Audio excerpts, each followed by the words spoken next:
Salam yang cik, no. Cik, tak nak lah cik.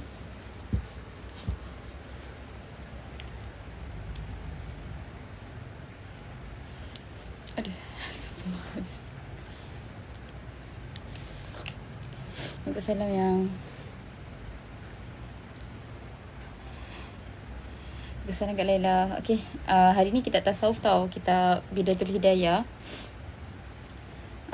InsyaAllah pukul 10.05 kita akan start insyaAllah. Lahat ni pun.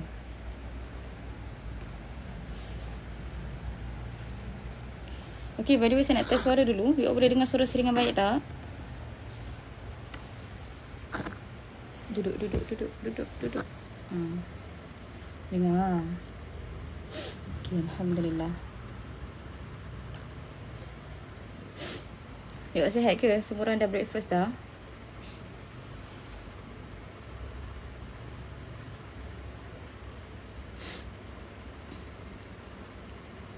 Ya Allah, comel geram saya. Mau ke sana Kak Lia. Alhamdulillah, saya sihat.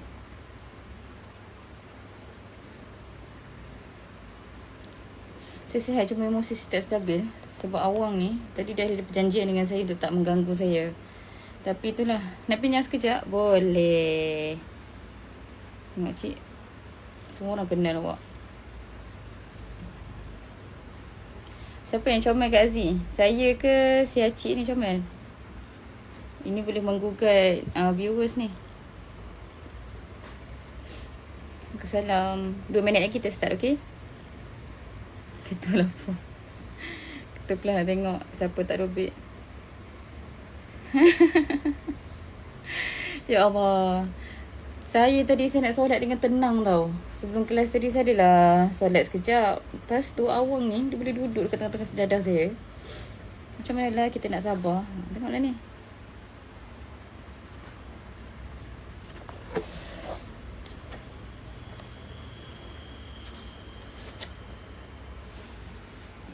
Duduk elok lah. Duduk elok. Tak nak.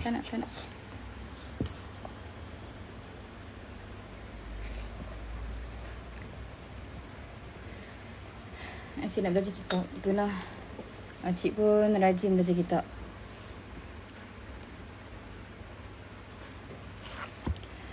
Nak tahu tak sementara kita tunggu kita tunggu kelas kita hari ni kan. Acik tak nak lah. Subhanallah. Bagus salam Cik Na. Awak tengok tu. Aduh, awak tengok tu yang masuk live. Awak tengok tu, Tok Mak masuk live. Ini kalau awak nakal-nakal, Mami hantar ke JB tu. Awak duduk kat JB tu. Awak dengar tak yang cakap dengan awak? Awak dengar tak? Jangan nakal-nakal.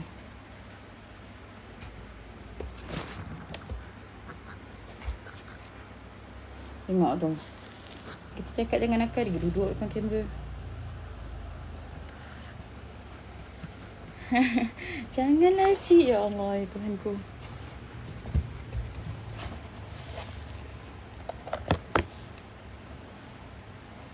Ya, Allah. Betul, tengah tahan sabar. Kejap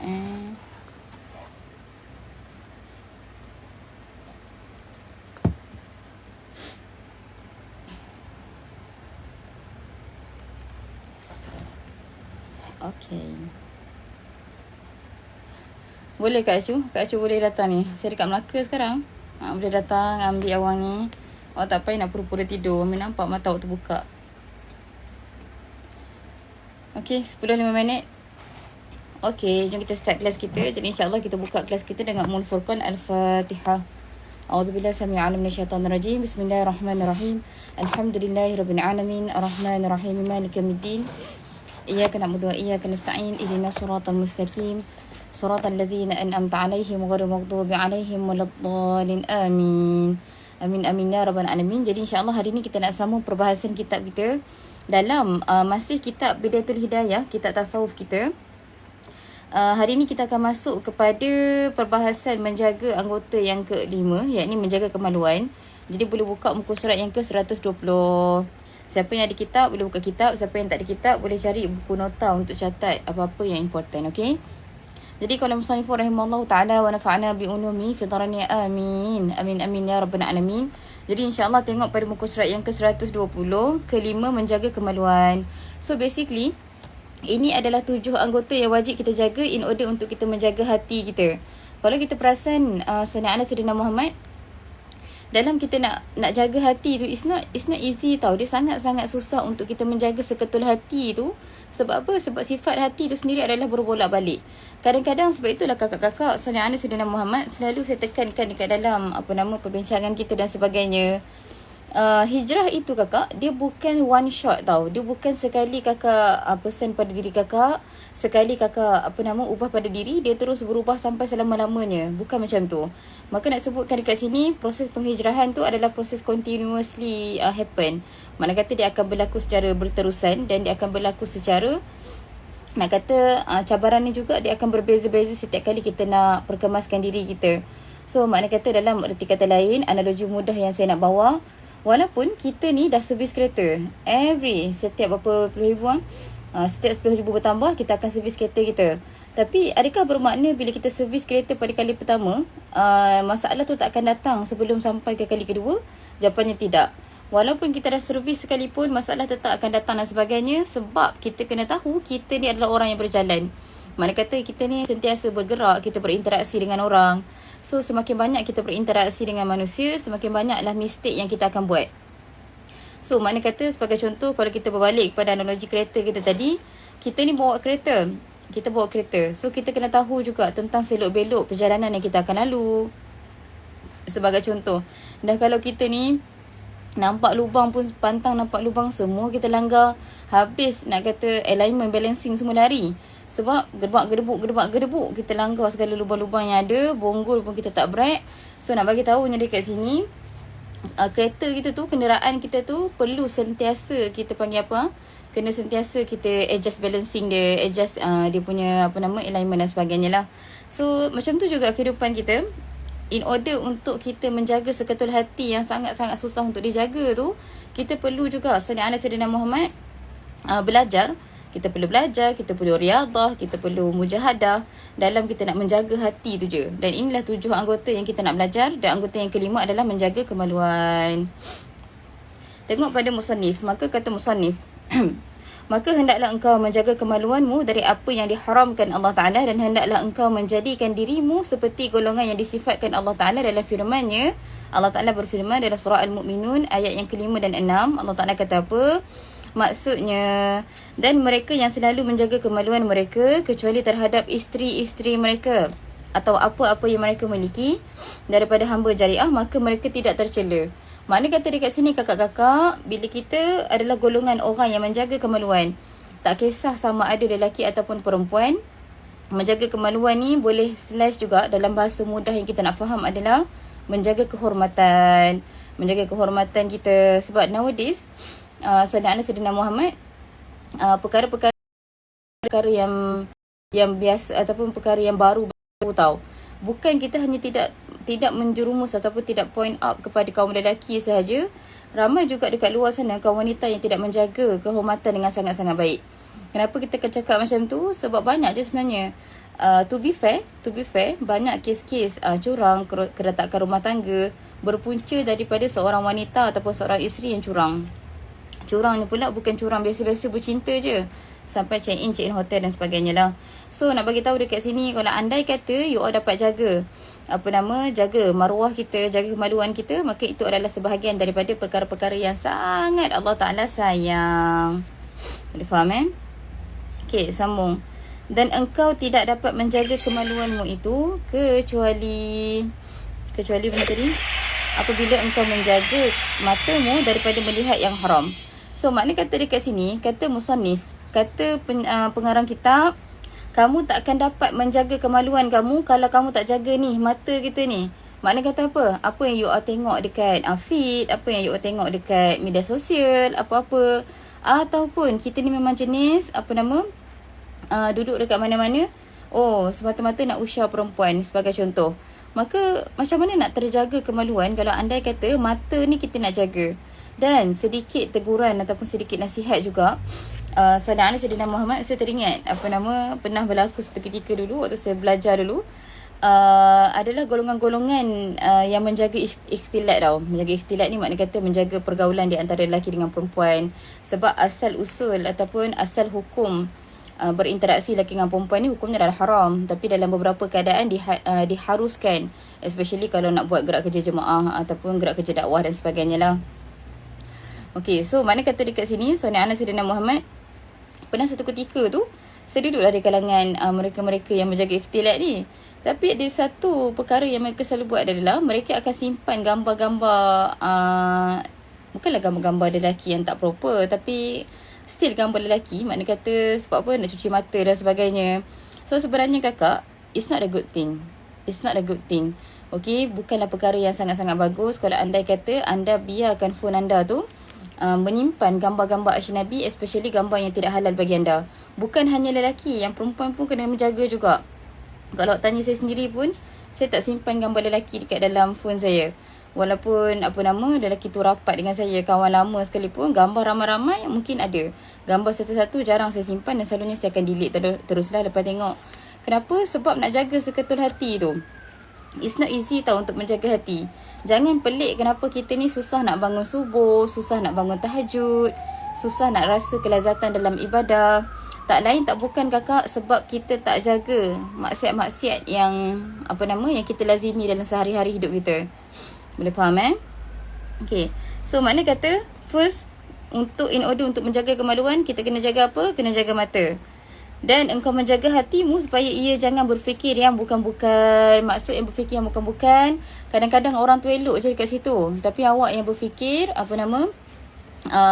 berfikir sampai meningkatkan syahwat sendiri. So benda tu adalah perkara yang haram. Kita jangan ingat, kita tengok seseorang tu, kemudian kita nak salahkan dia. Orang tu yang menaikkan syahwat. Sebagai contoh, orang tu elok je, pakaian ni pun elok je. Yang tak eloknya adalah hati awak dan hati awak yang berfikir yang bukan-bukan, sehingga meningkatkan syahwat sendiri. So perkara tu adalah perkara yang tak baik dan kita perlu percantikkan dan juga perbaikilah. Okay, sambung.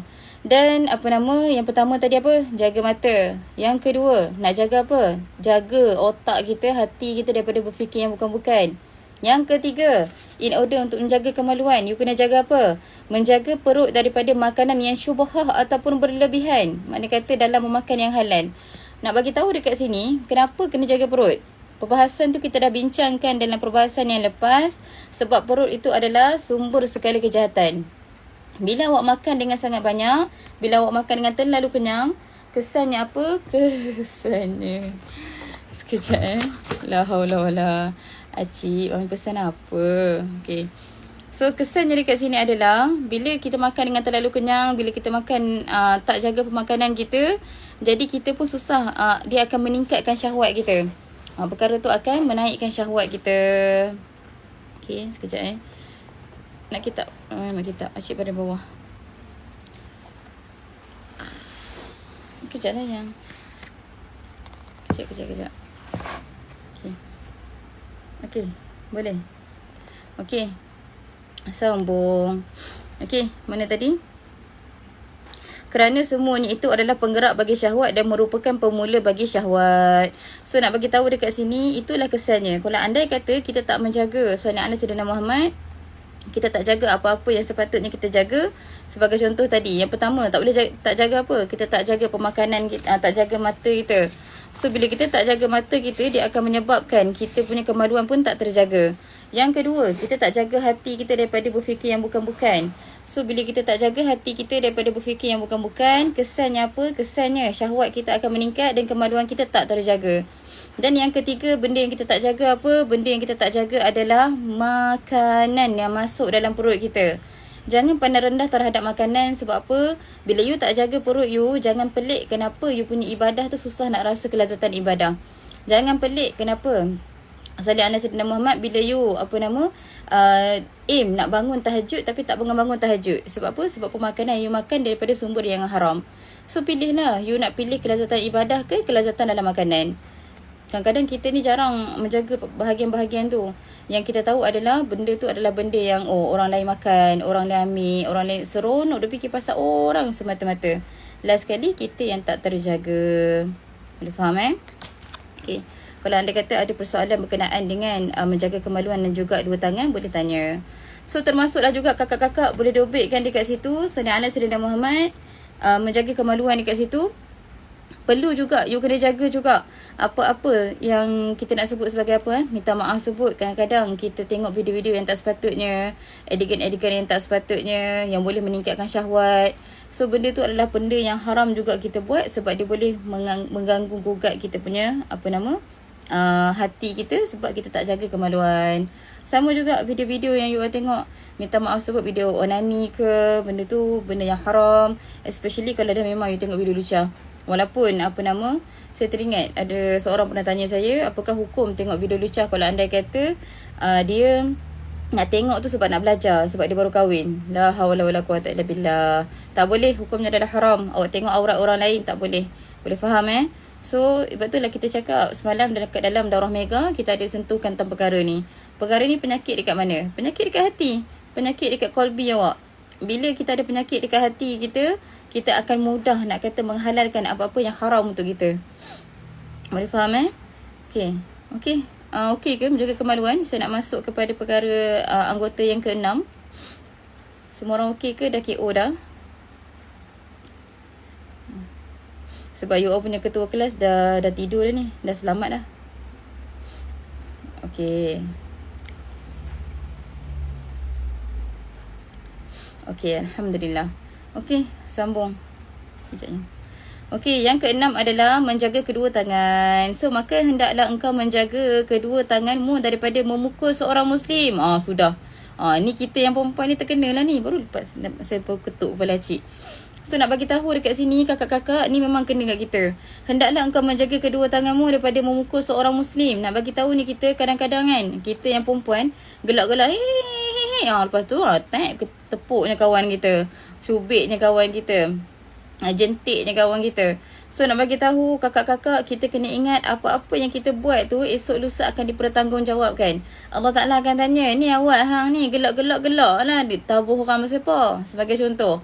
Okey, itulah dia. Itulah kita akan selalu terplay on. Awal-awal memang dah kena dah. Okey. Itu yang saya rasa kan.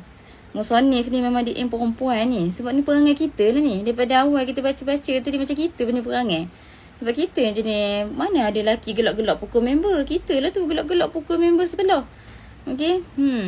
Sambung. Pukul anak. Gelak-gelak. Pukul anak. Sama juga kakak. So nak bagi tahunya kita, kalau andai kata kita ni, Sallallahu Alaihi Sayyidina Muhammad, tangan kita ni laju. Laju betul. Okey. Pukul suami. Dan seangkatan dengannya.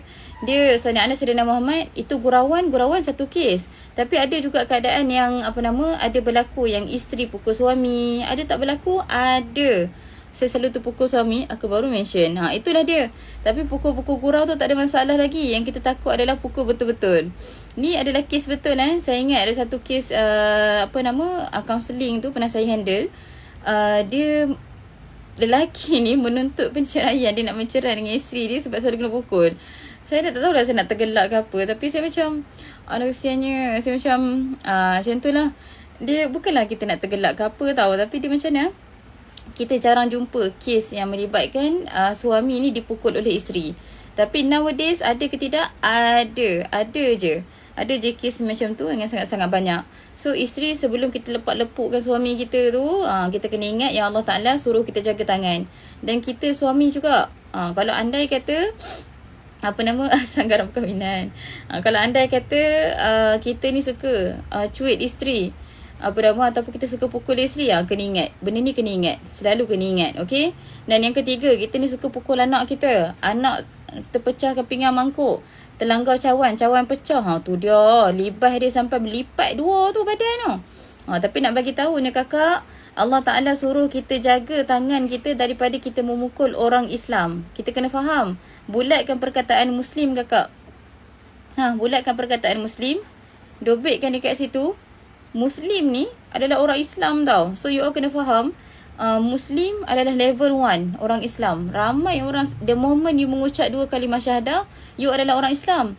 So nak kata siapa sahaja yang mengucap 2 kalimah syahadah, boleh ke tidak kita nak cubit dia, kita nak tepuk dia, kita nak kata nak cuik-cuik dia? Jawapannya tak boleh.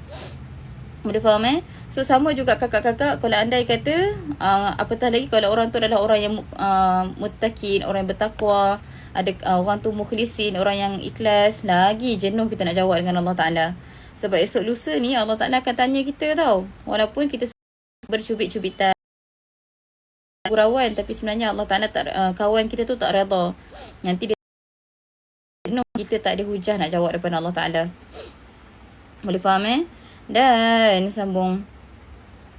Dan daripada mencapai sesuatu yang diharamkan atau menyakiti sebarang makhluk Allah Ta'ala. Termasuklah juga kadang-kadang kita sakit hati, ada deal dengan dia. Mami bagi awak makan, mami bagi jajan, dah bagi 3 jajan, awak jangan kacau mami buat kerja. Tapi tiba-tiba kita baru on live, dia dah datang, dah mengganggu segala keadaan ni. Kadang kita macam teruji juga kesabaran kita kan. Memang teruji. Tapi kalau anda kata kita terketuk dia ke, tercubit dia ke, nanti Allah Ta'ala akan tanya juga, kenapa kita cubit dia, kenapa kita ketuk dia. Dan kalau you all masih ingat dalam perbahasan kitab Salih Anas Sayyidina Muhammad, kitab hari tu kita baca kitab apa? Kitab Penawar Bagi Hati. Okey, cik dah tu, betul dah tu. Dalam kitab Penawar Bagi Hati, maka disyarahkan, andai kata kezaliman, orang buat zalim pada kita, mungkin kita cakap, oh aku pukul dia sebab dia macam buat zalim pada aku. Sebagai contoh, dia tokak aku, dia gigit aku, maka aku tabuh dia. Maka kita di akhirat kelak, kita akan, Allah Ta'ala akan timbang tara tau, gigitan tu level mana dan kita punya pukulan tu level mana.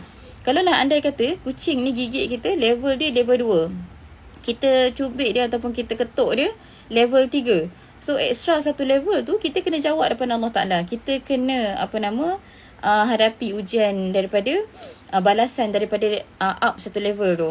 Boleh faham Sebab itulah tu yang kita risau kalau andai kata kita nak balas balik perbuatan orang dekat kita. Macam saya ingat hari tu Kak Lang Aisyah pernah cakap saya, nampak saya sabar je bila cik kacau setiap kali live saya kan. Dia bukan sabar sebab kita sayang dia semata-mata. Kita sabar tu sebab takut nanti Allah Ta'ala tanya. Kita tak ada hujah. Tu je sebenarnya. Boleh faham tengok sekarang.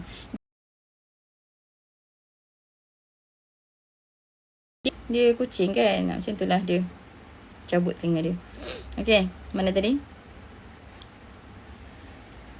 Dan engkau jaga pula tanganmu daripada mengkhianati amanah atau simpanan orang. Ni especially kalau anda kata kita ni adalah pemegang amanah lah. Sama ada kita ni bendahari persatuan, ataupun kita bendahari keluarga, ataupun memang kita ni orang yang Sallallahu Alaihi Wasallam Muhammad, yang kita selalu jaga amanah-amanah, apa-apa amanah sekalipun, maka tangan kita ni diperintahkan untuk kita jaga amanah dengan sebaik mungkin, dan simpanan orang tu jaga elok-elok. Okey, contoh kita ada tolong simpankan duit orang, kita simpankan emas orang. So Salih Anas Sayyidina Muhammad, arahan ataupun perintah daripada Allah Subhanahu Wa Taala, orang dah percayakan awak untuk menjaga perkara tu, maka awak pun kena amanah dengan apa yang awak jagalah.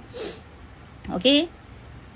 Dan daripada menulis sesuatu yang tidak boleh diucapkan. Ni perangai kita lah ni. Ni perangai kita juga kakak. Kadang-kadang kita ingat kita dah cukup baik menjaga lisan kita daripada bercakap perkara-perkara yang tidak baik. Tapi tanpa kita perasan, ni jari jemari ni. Saya teringat waktu saya ambil tauliah Selangor itu. Bila waktu ambil tauliah Selangor, maka panel yang kedua, seorang tu Ustaz Mahathir Haji Jun. Maka seorang lagi saya tak ingat nama ustaz tu, tapi ustaz yang pangkat tinggi juga, dah berumur juga. So dia tanya saya, sebab dia tanya saya soalan tasawuf. Maka dia tanya saya soalan, apakah sekejap Okey. Apakah kita panggil maksiat-maksiat batin. Maka antara perkara yang saya sebutkan adalah banyak cakap. Waktu saya sebut banyak cakap tu, tiba-tiba ustaz tu sebut juga. Dia sebutkan juga, nowadays orang bercakap bukan pakai mulut, tapi pakai tangan. So nak bagi tahunya kakak, jangan ingat kita selamat bila mana kita boleh jadi cyber trooper. Sebenarnya tak selamat pun. Kalau andai kata apa-apa yang kita tulis tu adalah sesuatu yang Allah Ta'ala tak redha, maka perkara tu juga akan mendatangkan musibah kepada kita. Boleh faham So berhati-hati atas apa yang kita tulis, apa yang kita type. Okey, sambung. Mana tadi?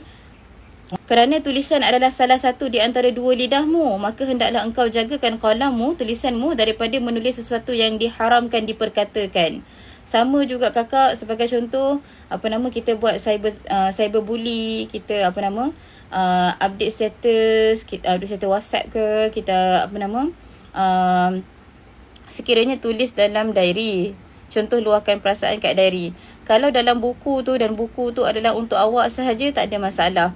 Yang jadi masalah adalah orang cerita masalah peribadi dia dekat media sosial dan sebagainya. Maka perkara tu perkara yang dilarang oleh syarak sebenarnya. Tapi perkara tu lah yang menjadi trending dekat negara kita sekarang. Kenapa? Saya tak adalah menolak 100% perkara tu. Sebab Sayyidina Muhammad, to be fair. Okay, to be fair, kadang-kadang bila kita report kepada pihak berkuasa sekalipun, kadang-kadang benda tu tak jalan. Jadi kita perlukan another initiative in order untuk kita menegakkan kezaliman yang jatuh kepada kita tu. So Sayyidina Muhammad, dia tak adalah haram secara qat'i. Masih ada perbahasannya. Tapi untuk kita yang tak ada masalah ni, makna kata yang tak ada keperluan untuk kita upload apa-apa dekat media sosial, maka elakkanlah upload. Kalau rasa tak ada benda baik, kalau rasa benda tu tak dapat mendatangkan saham untuk awak, tak perlu nak upload pun.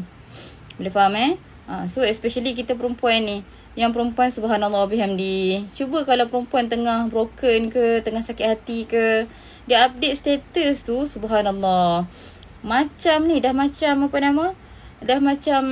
daging slice, dia punya kecil tu, kecil dia punya space dekat atas tu. Sebab apa? Terlalu banyak status yang dia upload, ataupun banyak sangat status. Belum lagi lagu-lagu galau yang dia upload, belum lagi quotes-quotes yang betapa aku ini berusaha nak menunjukkan pada kamu aku adalah perempuan terbaik, tapi engkau berusaha juga untuk So nak bagi tahu yang dekat sini, kita ni selalu panggil kita macam tu lah. Tapi itulah sebenarnya perkara-perkara yang Sayyidina Muhammad yang tidak disarankan oleh syarak. Boleh faham Ini panggil kita perempuan ni memang macam itulah cerita dia. Boleh jadi novel, betul. Boleh jadi novel. Kita punya kalau status WhatsApp kita tu, kalau andai kata boleh di screenshot lah, boleh jadi. Tapi sekarang saya kena berhati-hati lah. Nak upload status ke apa ke. Sebab rajin je murid-murid ni, laju je pergi share kan. So kena behave. Nasib baik diorang tak share gambar acik-acik ke apa kan. Okay. Okay, sambung. Mana tadi? Sekejap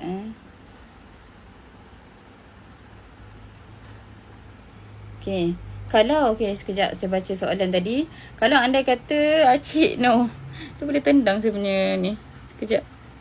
Acik, Mami cakap apa tadi? Okay. So Sayyidina Muhammad, saya ada baca soalan tadi. Dia tanya macam mana pula keadaan kalau seorang guru tu memukul anak murid. So you kena faham juga. Okay, seorang suami boleh pukul isteri dalam isu kalau anda kata isteri tu kita panggil apa? Isteri tu apa nama perkataan tu? Nusyus. Seorang isteri yang nusyus boleh dipukul. Tapi pukul macam mana kakak tengok bila kita nak pukul tu, tangan tak boleh nak angkat. Ketiak tu kena tutup. Ketiak kena rapatkan dan pukul sekadar macam tu je. Dan pukul pula dengan kain, tak ada masalah. Yang jadi masalah adalah bila mana kita pukul murid kita ke, kita pukul isteri kita ke, kita pukul anak kita ke. Bukannya pakai kain, bukannya sekadar ketiak tak kepit je. Habis semua. Bulu-bulu ketiak tercanak. Lepas tu kita punya pukul anak bini tu, pakai tu kayu golf tu. Maka perkara tu perkara yang tak dibolehkan. Boleh faham So makna kata kalau anda kata pukulan adalah pukulan mendidik, ni kita punya ketiak tak boleh angkat pun. Pukul sekadar macam tu sahaja. Dan alat pukulan tu adalah daripada kain sahaja. Sebab kain tidak menyakitkan. Kain tau. Dan kain tu kenalah nak kata tak adalah sekejap lagi hampa buat macam saya teringat dulu, tu saya belajar dulu, duk lelaki ni kalau dia ada serban tu, dia tarik serban dia tu, dia libah macam mana saya tahulah kaedahnya. Bukan macam tu. Yang tu sakit juga tu. So makna kata nak pukul tu tak boleh tak boleh angkat ketiak tu lah. Dendam sangat. Rotan belut kain. Tak boleh rotan. Kami pernah kena sampai rotan sampai patah sebab main game balik waktu maghrib.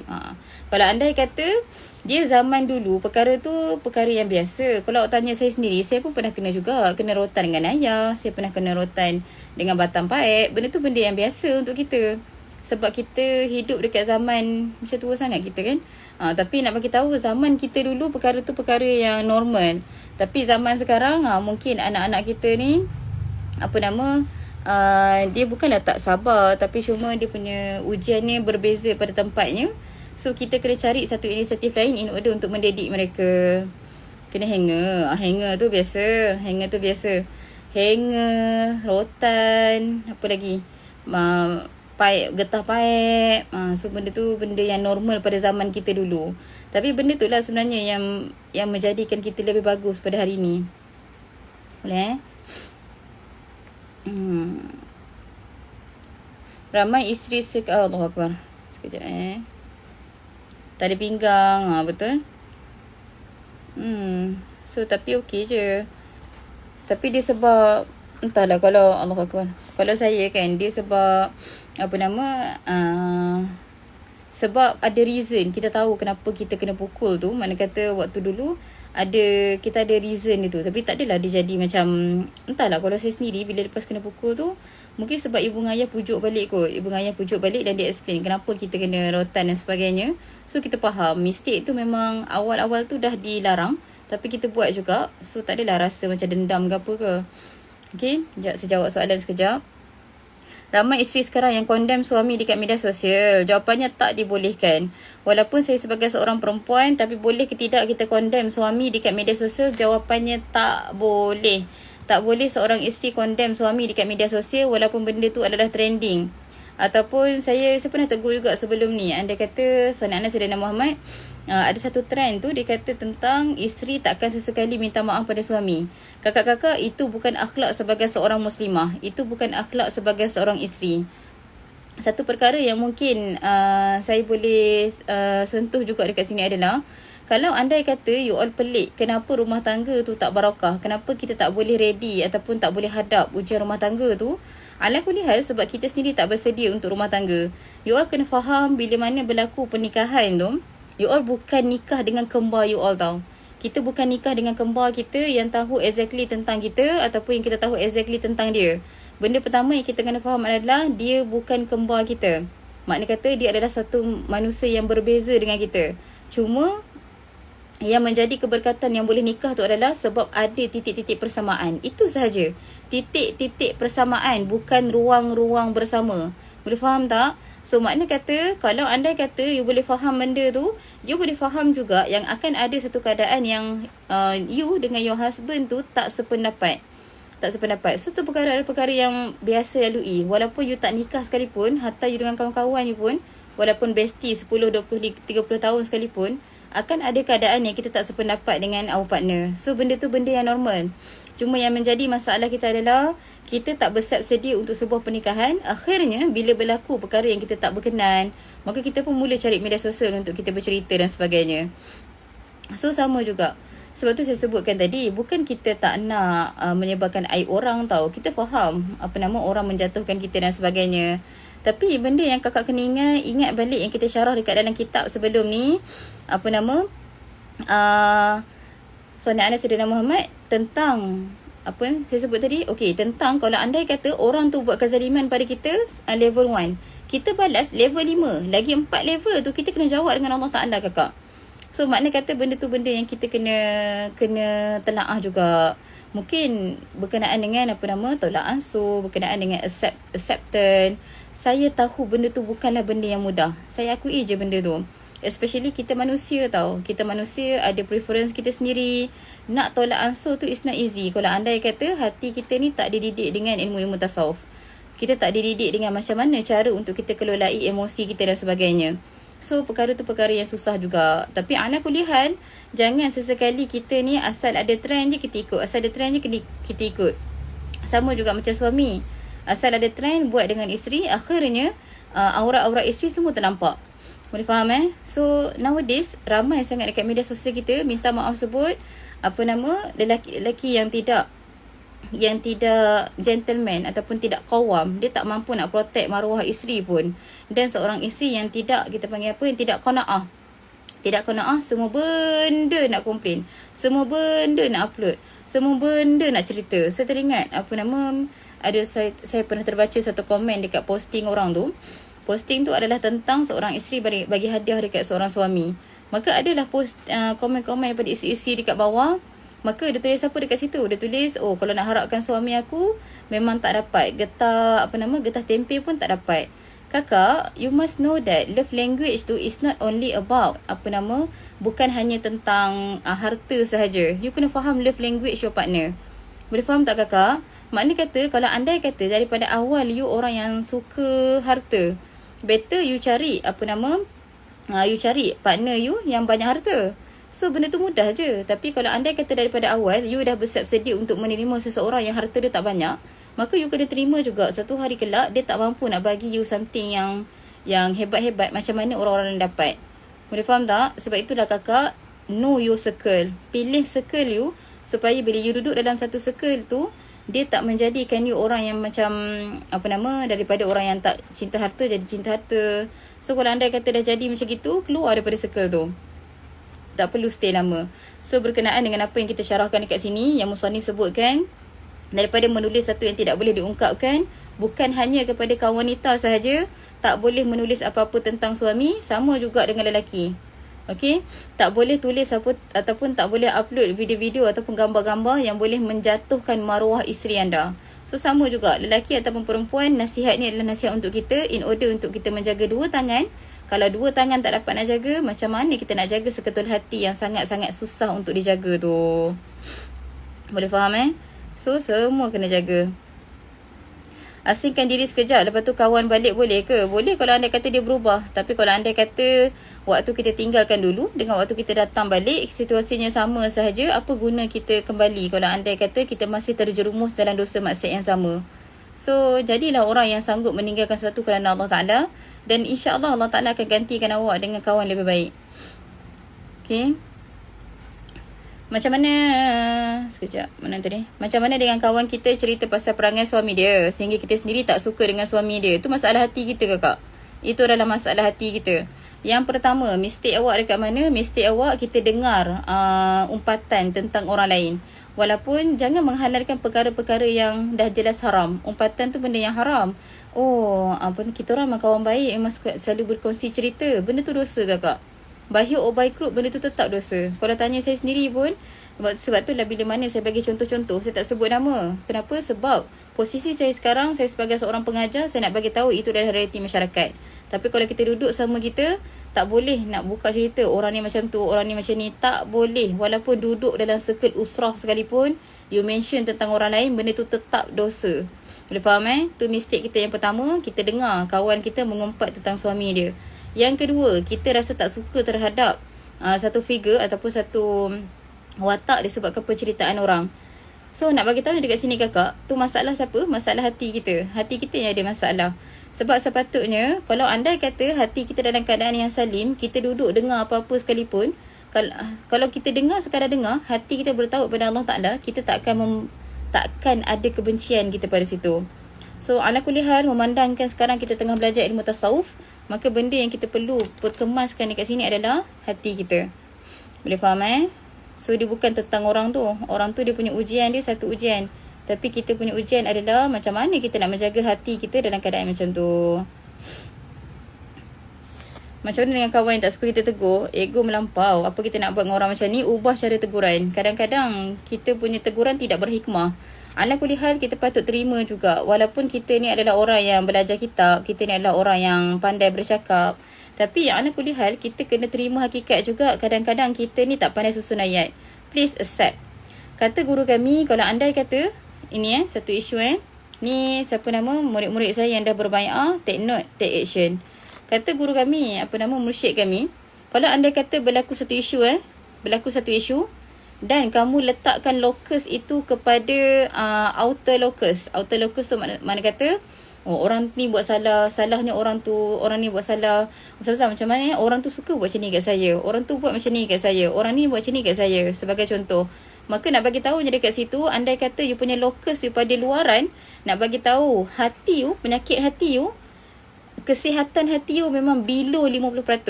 Kata guru kami. Boleh faham tak? Kalau below 50%, contoh, kesihatan hati you adalah 30%, lagi 70% tu apa? Penyakit. Dan kalau andai kata kita bila berlaku apa-apa isu, kita reflect. Oh, silap aku dekat sini, silap aku dekat situ, silap aku dekat sini. Oh, ini kena repair sikit, ini kena perbaiki sikit. So, nak bagi tahu je dekat situ, kalau andai kata kita duduk dekat situ, barulah kita punya kesihatan hati tu pada paras 50%. Baru 50% dia tak 100% lagi. So, nampak tak? Daripada isu-isu yang berlaku dekat dalam kehidupan kita, cara kita react to any situation boleh menentukan macam mana keadaan hati kita. Itulah passing mark kita. Passing mark seseorang tu bukan betul. You kena reflect on your own internal flaws. You kena tengok juga. Boleh sebab nak bagi tahu dekat sini, passing mark setiap orang tu, especially kalau anda kata you adalah ahli zikir, passing mark you bukan pada zikir. To be fair, passing mark you bukan pada zikir. You zikir adalah 10,000 ke, 20,000 ke, 30,000 pada titik kolbi sekalipun. Tapi kalau anda kata you duduk dekat dalam masyarakat, you salahkan orang ni, suami aku salah, anak aku salah, kawan aku salah, jiran aku salah, orang tu salah, orang ni salah, semua orang. So nak kata dekat situ adalah nak menunjukkan hati you tak selesai pun lagi.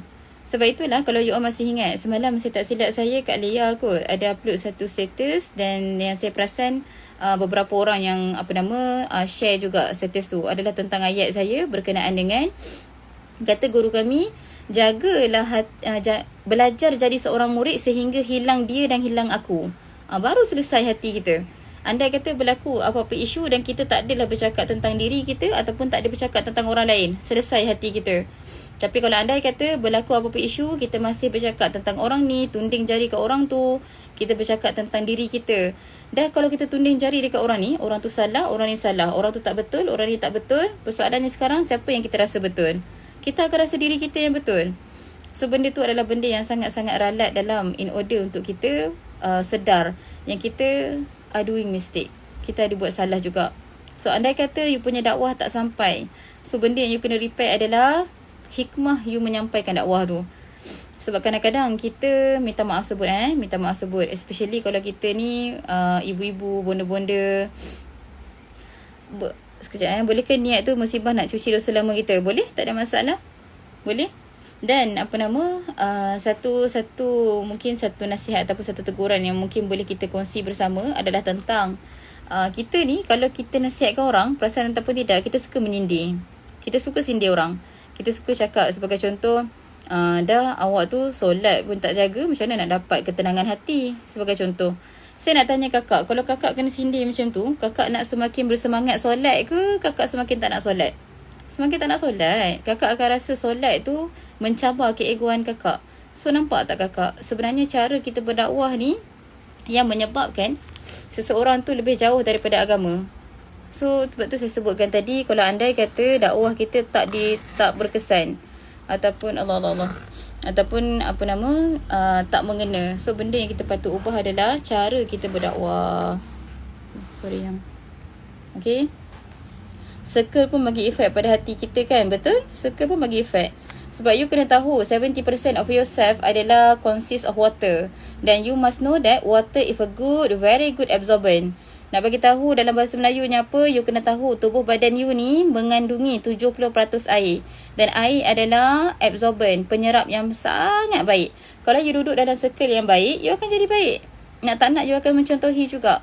Tapi kalau anda kata circle you tu adalah circle yang suka cakap pasal dunia, yang sikit-sikit cakap gelak tawa. Gelak tawa tak ada masalah, tapi bukan pada semua tempat.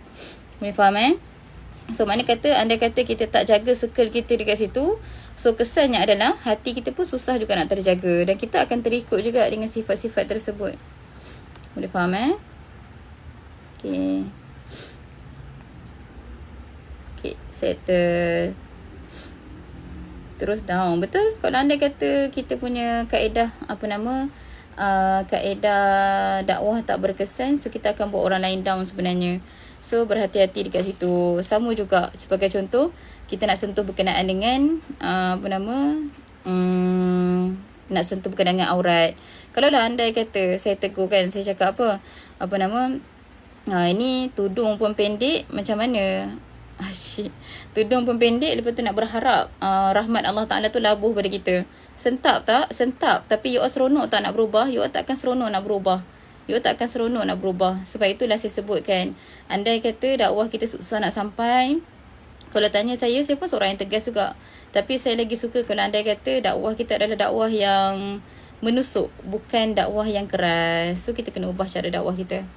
Boleh faham Okay ke? Saya nak sambung kepada dua kaki pula. You all okay tak?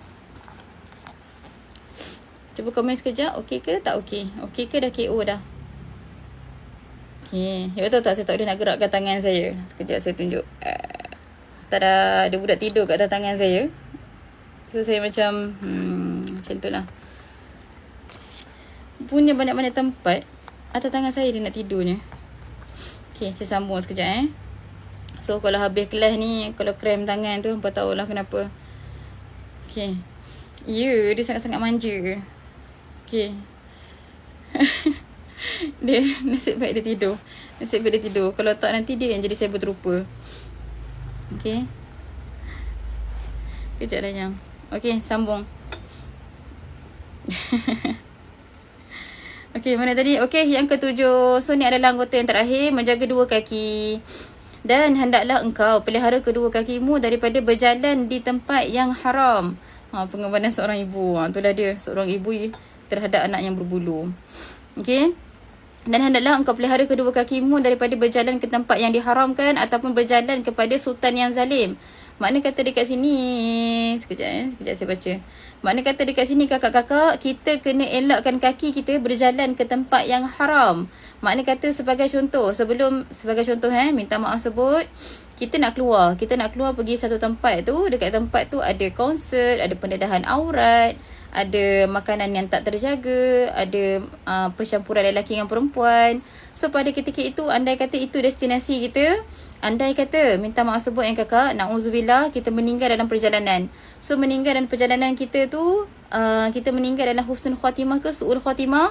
Jawapannya su'ul khatimah, meninggal dalam keadaan yang tak baik.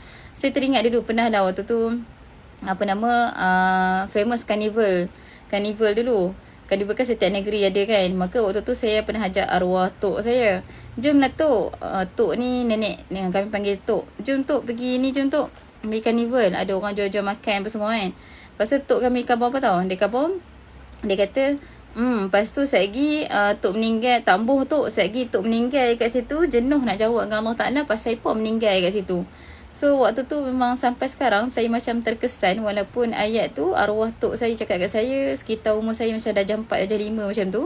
Tapi until now saya macam berhati-hati untuk pergi tempat yang crowded macam gitu, hanya semata-mata untuk kita nak puaskan nafsu kita, tapi kita terlepas pandang yang Allah Ta'ala tak redha pada kita. So itu kita nak maksudkan, kalau andai kata kita pergi ke tempat yang banyak maksiat, so tempat tu adalah tempat yang haram, so tak boleh. Okay, boleh ke nak limitkan keluar rumah bagi elakkan terkeluar kata menguruskan orang. Dia selagi mana you tak overcome you punya passing mark, selagi tu you tak selesai. Sebagai contoh minta maaf sebut, kita duduk kat rumah dan kita rasa macam kita tak bergaul dengan orang. Dia bagus, tapi dia akan ada satu penyakit yang akan awak dapat. Penyakitnya apa? Awak akan rasa diri awak lebih baik daripada orang lain sebab awak tak keluar bersama dengan orang lain. Nampak tak halus kat situ? So nasihat saya untuk kita, in order untuk kita menjaga lisan kita, better awak tahan je mulut awak daripada bercakap dengan orang. Dan andai kata awak nak cari tempat untuk awak tak bercakap tentang orang, better awak pergi cari tempat untuk awak ibadah. Pergi suluk ke, suluk tak bercampur dengan orang, tak bercakap. Tapi Saudara Sayyidina Muhammad, awak still keluar rumah, still bermuamalat. Boleh faham So boleh tak nak keluar rumah, tapi saya takut penyakit lain yang akan hadir. So perkara tu adalah perkara sekejap Okay. Dia itu kita panggil sebagai iklan. Okay, so makna kata nak elak keluar tu, pastikan dia keluar ni. Sebab itulah saya sebut, jalan pembersihan diri adalah jalan yang sangat-sangat halus. Kita ingat benda tu dah bagus dah, tapi rupa-rupanya lah terpelik awak pula kat tempat lain. Boleh faham takut. Saya pun takut. Kalau tanya saya pun takut. Okay, saya orang Pahang ke? Saya lahir kat Pahang. Okay, ada soalan lagi tak? Sekejap Macam mana hadir ke majlis campur lelaki perempuan? Contoh majlis berbuka puasa. Duduk dengan circle you sahaja. Duduk dengan, kalau anda kata nak hadir majlis macam tu, maka duduk dengan circle kita sahaja dan elak mata daripada memandang yang lain. Pandang perempuan berpodah sini, pandang bernikab sana, nikabis sana, pandang anak dara orang sini. Elak kan. So makna kata kalau anda kata nak hadir majlis macam tu, kita hadir dengan keluarga, maka cakna keluarga kita sahaja. Okey, jaga hati, jaga pandangan. So insya-Allah tak ada masalah. Okay, sama juga dengan majlis ilmu. Boleh itulah dia. Ramadan buffet event. Sama juga. Kalau anda kata you nak pergi any event kat Rozi, so anda kata you tak boleh nak halang that event. Sebagai contoh, you kena attend very important event. So that event pula macam company punya event. So memang of course berlaku percampuran antara lelaki dengan perempuan. So what you need to do adalah you kena duduk dengan your circle dan pastikan your circle tu tak adalah terlalu lepak-lepuk sangat pukul antara lelaki dengan perempuan dan sebagainya. So you jaga perihal you, makan dan balik. Tak payah nak kata lepak ataupun pergi tempat lain. Okay. Betul Kak Ain. Dah pergi beli makanan, kalau rasa nak beli makanan, balik. Tapi cuma kan, satulah persoalan yang mungkin saya boleh bagi kakak-kakak task untuk berfikir. Yang ini berkenaan dengan, kalau anda kata, saya dah sebut tadi, kita punya makanan adalah memberi kesan pada hati kita kan. Kalau anda kata kakak-kakak pergi beli makanan dekat tempat yang banyak hiburan, pergi tempat yang lagu dia gedak-geduk bagai-bagai.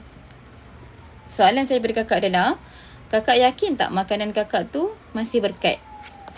Tu soalan tau. Kakak nanti fikir, jawab sendiri. Boleh faham soalan saya adalah, bila kakak ada satu makanan, kakak ada satu satu air ke, satu makanan ke, dan sebagai contoh dulu waktu saya FYP dulu, sahabat saya daripada Kos Marine, dia pernah buat satu eksperimen towards ikan tau, terhadap ikan. Saya tak ingat ikan apa waktu tu, cuma saya ada teman dia masuk lab. So ikan dia tu, dia letak satu ikan tu, dia buka ayat Quran. Ikan pun soleh 24 jam dengan ayat Quran. Satu tong ikan tu dia bubuh ayat Quran, satu tong ikan tu dia bubuh lagu hard rock. Satu lagi dia letak lagu macam balada macam gitu. So nak bagi tahu ni, bila dia potong ikan tu untuk investigation dekat hujung tu, bila kita tengok under mikroskop, susunan ikan, isi ikan tu secara partikelnya sangat-sangat compang-camping ataupun sangat terabur untuk kes ikan yang selalu dengar lagu hard rock, hard metal dan sebagainya. Itu ikan tau. Itu yang kita tengok daripada experimentation towards living thing, terhadap fish ataupun meat ataupun apa-apalah. Bayangkan juga, kalaulah andai kata yang diinvestigate tu adalah daging kita manusia ni.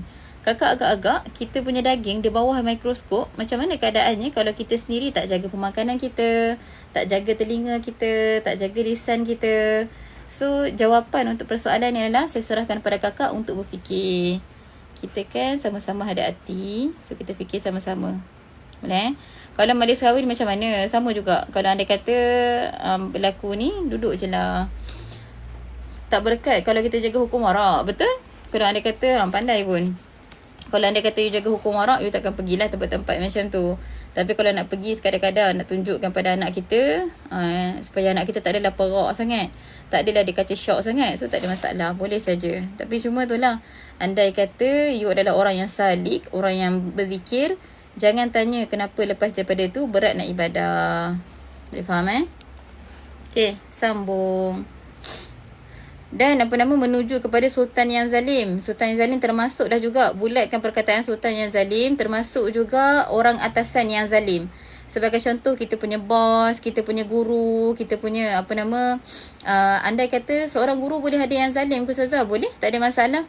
Sebab awak kena faham culture awak sekarang, kita ni hidup dekat akhir zaman, di mana ramai sangat ulama-ulama yang ulama yang jahat-jahat.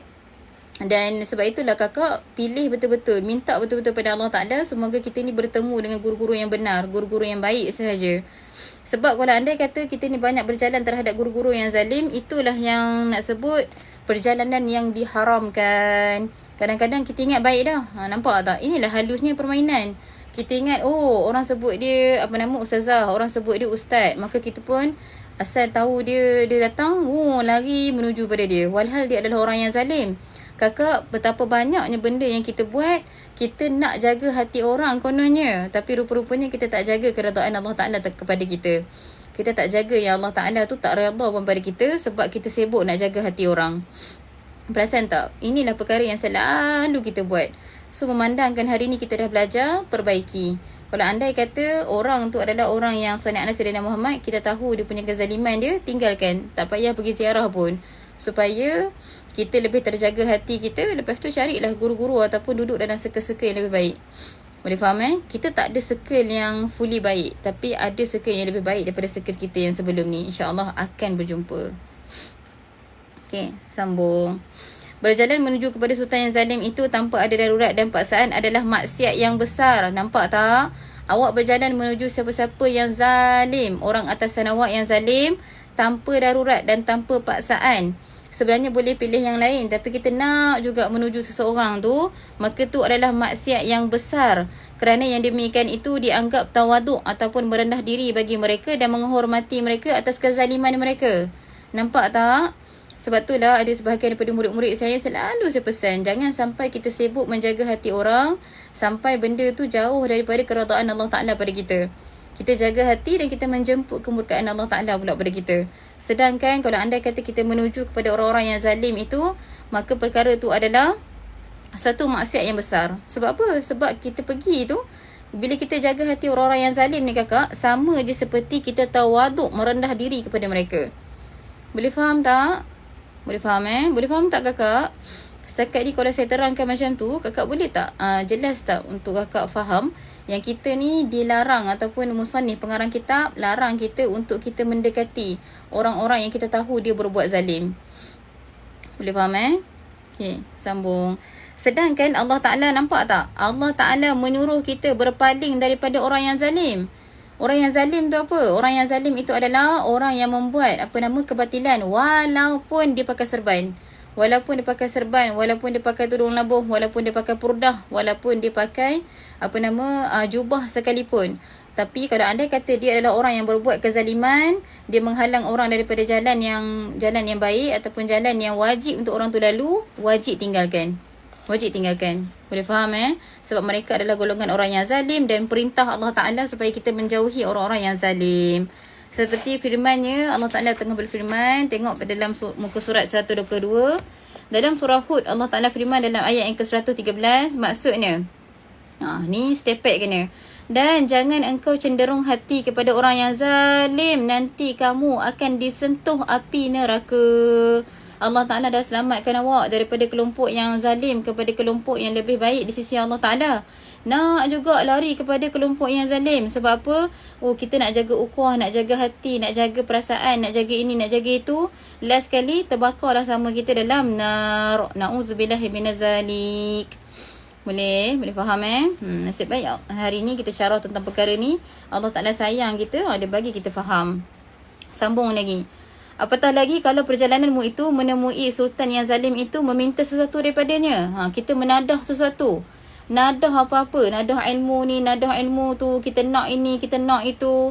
Maka ini jelas dikira mengusahai perkara yang haram. Rasulullah SAW pernah bersabda, artinya barang siapa yang merendahkan dirinya kepada orang yang kaya, yang soleh kerana kekayaannya, maka telah hilang 2/3 daripada agama dia. Nampak tak? Nak juga duduk pada jaga hati. Nak juga duduk pada jaga perasaan orang. Last sekali, Nabi tak suka perbuatan kita, Allah Ta'ala tak redha perbuatan kita. Hilang 2/3 daripada agama kita. Sebab itulah kakak, banyak kali saya pesan, jangan takut kehilangan orang-orang yang menjauhkan kita daripada Allah Ta'ala. Jangan takut kehilangan kakak. Buka tangan tu. Sebab apa? Kita lagi takut. Kalau anda kata kita genggam, itulah asbab kita dicampak ke dalam neraka Jahannam. Okey? Mana tadi? Orang yang menzalimi orang lain ke? Orang menzalimi orang lain ke? Cari balik definisi of zalim. Maksud zalim tu apa? Zalim tu makna kata, zalim itu dia tidak mentaati perintah Allah Subhanahu Wa Taala. Orang yang zalim adalah orang yang memutuskan silaturahim. Orang yang zalim adalah orang yang membawa kepada jalan pensyirikan terhadap Allah Ta'ala. Orang yang zalim adalah orang yang nak kata mengambil kesempatan di atas orang yang lain. Orang yang zalim adalah orang yang mengambil hak orang lain. Orang yang zalim adalah orang yang nak kata kita sebut sebagai apa ke perkataannya, orang yang zalim adalah orang yang menindas orang lain dengan cara yang Sayyidina Sayyidina Muhammad, yang cara yang kita tak redha. Maka perkara tu adalah perkara-perkara kezaliman. Boleh faham tak Ana? So maknanya andai kata orang tu buat perkara-perkara yang macam tu, dia tidak mengikut syariat sebagai contoh, tapi kita nak juga ikut dia, maka kita pun tergolong dalam golongan yang Allah dan Rasulullah SAW tak suka ni. Walaupun mula-mula tu memang perik bila dipulaukan, it's okay je dipulaukan. It's okay sahaja kita sunyi daripada golongan-golongan macam tu, daripada kita duduk dalam keadaan yang Allah Ta'ala tak redha pada kita. Awak nak manusia ke awak nak Allah Ta'ala redha pada awak? Okay. Kalau mujahir kira zalim ke? Zalim? Mujahir tu zalim juga. Okay. Termasuk juga kita menzalimi diri kita. Kalau anda kata kita membiarkan diri kita duduk dalam circle tersebut. Maka salam Kak Fit. How are you Kak Fit? You dah sihat ke? Boleh faham kalau nak Allah Ta'ala redha, jangan takut untuk melepaskan. Biar je. Dia orang nak cakap apa, dia orang nak buat likop bercakap tentang kita ke, dia orang nak menyebarkan fitnah ke. Alhamdulillah, akhirnya nanti bahu kita sengit belah kanan. Kenapa sengit belah kanan? Banyak sangat catatan. Saya hari tu pernah lah sekali tu, ada murid saya khabar maklum kepada saya. Orang ni ada bercakap tentang ni Ustazah. Saya kata kat dia, oh patutlah bahu sebelah kanan saya macam berat semacam, amalan saya bertambah. Gitulah, sajalah dengan ngusik-ngusik. Sebenarnya saya tak kisah pun. Kenapa tak kisah? Saya ada benda lain yang perlu saya kisah. So saya tak kisahlah orang nak bercakap belakang ni, hampa nak bagi pahala kat aku bersyukur. Dia faham So macam tu juga kakak. Kalau anda kata kita duduk dalam situasi yang macam gitu, it's okay je. It's okay je meninggalkan sesuatu untuk dapat redha Allah Subhanahu Wa Taala. Alhamdulillah. Tanya Kak Fit, jaga diri baik-baik, jaga makan. Ni Kak Fit ni kes ni lah ni. Mana tadi kita tengok tadi? Muka surat mana? Muka surat 121. Ni kalau depan-depan ni Kak Fit ni, saya gigit Kak Fit. Okay, kena jaga makan Kak Fit. Especially kalau anda kata you dah you dah berjalan-jalan tarikat, you dah you dah ambil zikir, maka benda tu you kena jaga. Kena jaga kedai makan mana you nak makan. Nampak betul tak saya cakap? Kalau you bila the moment you dah bayar, part makan tu Allah Ta'ala akan jaga. Itu yang makan sikit, orang lain sakit level 1, kita sakit level 3. Kenapa? Sebab Allah Ta'ala jaga daripada makanan yang syubhah masuk dalam badan kita. Boleh nasib baik jauh dah Masara tu. Yang lain-lain pun sama, jaga makanan elok-elok. Especially kalau anda kata you all dah berbai'ah. Kalau orang yang zalim tu dalam keluarga sendiri, macam mana nak jauhkan? Fasbir ala ma yaquluna wahjurhum hajran jamila. Allah Ta'ala berfirman dalam surah Al-Muzammil, bersabar atas apa yang mereka lakukan pada kamu dan tinggalkan mereka dengan cara yang baik. Mana kata tinggalkan tu bukan bererti kita kalau dalam ahli keluarga kan, bukan kita pulaukan dia. Dah, bukan. So makna kata apa-apa yang dia buat, contoh dia dah mula nak menzalimi, jangan join the club. Dia nak menzalimi orang si A ni, awak pun duduk sekali, betul, aku sokong apa yang hang buat. Tu makna kata hang pun zalim sekali dengan orang tu. So itu adalah antara kaedah untuk macam mana you nak deal dengan kaum keluarga yang zalim. Kalau anda kata dia memang duduk kampung, awak duduk bandar, maka tak apalah, duduk dengan circle awak. Tak perlu nak sibuk-sibuk mencari apa amalan dia buat untuk kita join the club. Boleh faham Jauhkan hati, tapi doa jangan tinggal. Okay, sambung. Mana entah tadi? Okay, cuba lihat. Okay, cuba lihat akibat yang sangat buruk daripada tawaduk ataupun merendah diri kepada orang kaya yang soleh kerana kekayaannya. Maka betapa pula zalim engkau tawaduk kepada orang kaya yang zalim. Nampak tak? Kita ni berhati-hati. Berhati-hati kepada siapa yang awak nak tawaduk. Kalau anda kata nak rendah hati, nak hormat orang yang dekat dengan Allah Ta'ala, Alhamdulillah kita akan dapat kepada Allah Ta'ala. Tapi kalau andai kata kita ni merendah hati, tawaduk, tunduk kepada orang yang jauh daripada rahmat Allah Ta'ala, maka kita ni akan menjemput kemurkaan Allah Ta'ala pada kita. Benda itulah benda yang sangat-sangat kita takut. Maka ringkas kata, segala gerak lakumu dengan anggotamu adalah merupakan nikmat Allah Ta'ala yang diberikan kepada kamu. Maka janganlah engkau menggerakkan satu pun anggota kamu untuk melakukan apa-apa maksiat. Nampak tak kakak? Kakak dobek kan? Catatkan juga dekat bahagian tepi. Kakak dobek kan? setiap nikmat itu akan dipertanggungjawabkan walaupun sekadar nikmat meneguk air yang sejuk. Saya ulang, setiap nikmat itu akan dipertanggungjawabkan walaupun sekadar nikmat meneguk air yang sejuk. Dapat tak ayat tu? Siapa yang dapat tolong tulis jap dekat ruangan komen tu, bantu kawan-kawan lain dobik. Kakak catat dulu, nanti saya terangkan apa maksud ayat tu. Kalau dah catat, beritahu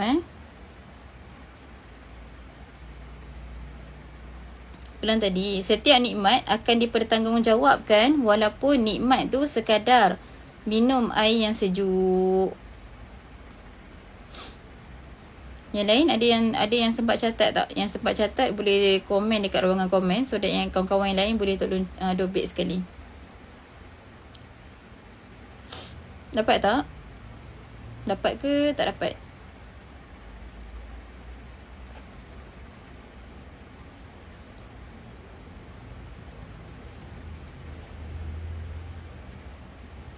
Dapat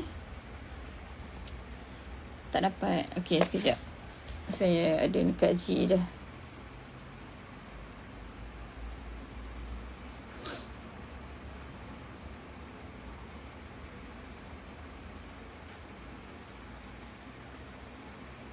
Okey.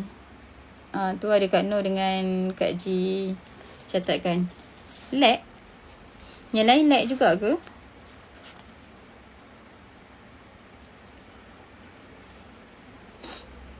Yang lain lag tak? Ke lag juga?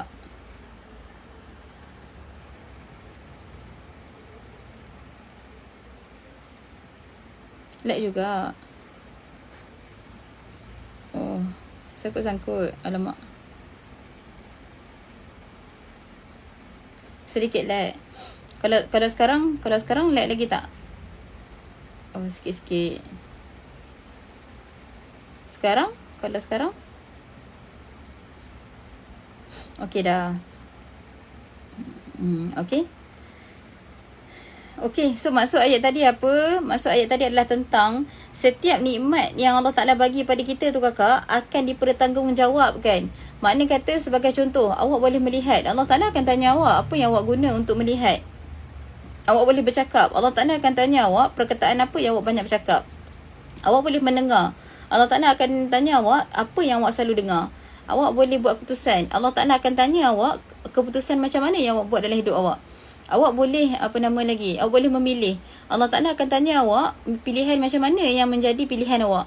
So makna kata ala kulli hal dekat sini adalah setiap inci apa yang kita buat, setiap ketika itu Allah Ta'ala akan tanya kita kat mana apa yang kita buat, dan kita akan dipertanggungjawabkan sama ada nikmat tu yang aku bagi dekat hang tu hang bersyukur ke tak.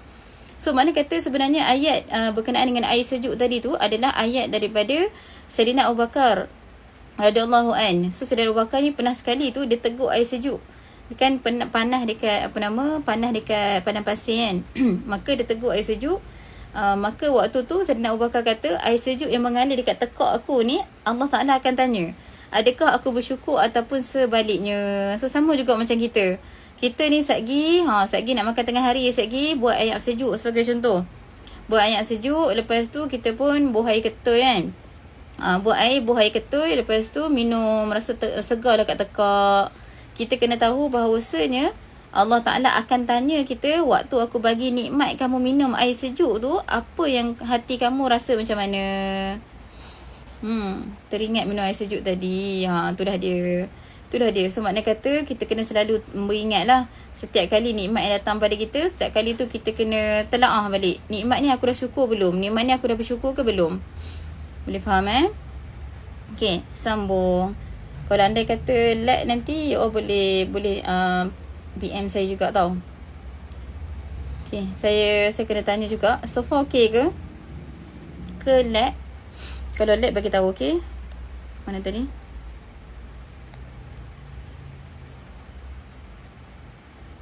Okey, sambung. Tetapi sebaliknya hendaklah engkau gunakan anggotamu itu untuk membuatkan ketaatan pada Allah Ta'ala. Dan ketahuilah, apabila engkau malas, maka akibat buruknya akan menimpa kepadamu. Ni. Ni baru hari tu saya sembang dengan Kak Fik berkenaan dengan perkara ni. Kita ni nak buat amal, tapi satu masalah kita adalah kita ada the big M. M yang besar tu apa? M yang besar tu adalah kemalasan kita. Tapi ni musuh ni step back bagi dekat kita.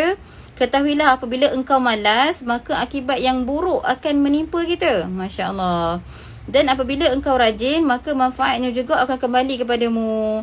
So makna kata dekat sini, nak rajin ke nak malas, auzubillah minazalik, kita minta perlindungan daripada Allah Ta'ala daripada kita ni bermalas-malasan. Sebab musuh ni sebut dalam kitab, kalau malas akan datang benda yang tak baik menimpa kita. Allah Ta'ala maha kaya daripadamu dan maha kaya daripada amalanmu. Tetapi setiap orang akan terkait pada hari kiamat nanti dengan amalan yang dikerjakannya di dunia. Maka jangan sesekali engkau berkata, Allah Ta'ala itu Tuhan yang maha mulia lagi maha pengampun. Ia mengampuni dosa hamba-hamba yang membuat maksiat. Kenapa tak boleh cakap macam tu? Kerana ucapan seperti itu adalah ucapan yang benar, tetapi mempunyai tujuan yang salah. Orang yang mengatakannya digelar dengan ahmak, yakni bodoh, seperti gelaran yang disebut oleh Rasulullah SAW dalam sabdanya, orang yang cerdik adalah orang yang sentiasa memperhitungkan dirinya dan dia suka beramal untuk bekalan sesudah mati. Sedangkan orang yang ahmak, orang yang bodoh, adalah orang yang selalu mengikuti hawa nafsunya dan hanya banyak berangan-rangan kepada Allah Ta'ala. Berangan-berangan nak dapat kebaikan dekat akhirat dan pengampunan, tetapi tidak mahu beramal dan bertaubat. Siapakah itu? Kitalah orang tu. Maka nak bagi tahu dekat sini, mistake yang selalu kita buat adalah, tak apa, kita buat dosa, Allah Ta'ala kan maha pengampun. Kakak, betul Allah Ta'ala tu maha pengampun. Memang betul kakak. Tapi kakak jangan lupa, Allah Ta'ala adalah Tuhan yang sangat keras siksaannya. Dan sebab itulah yang nak sebut bagi musannif ataupun pengarang kitab kita tegaskan.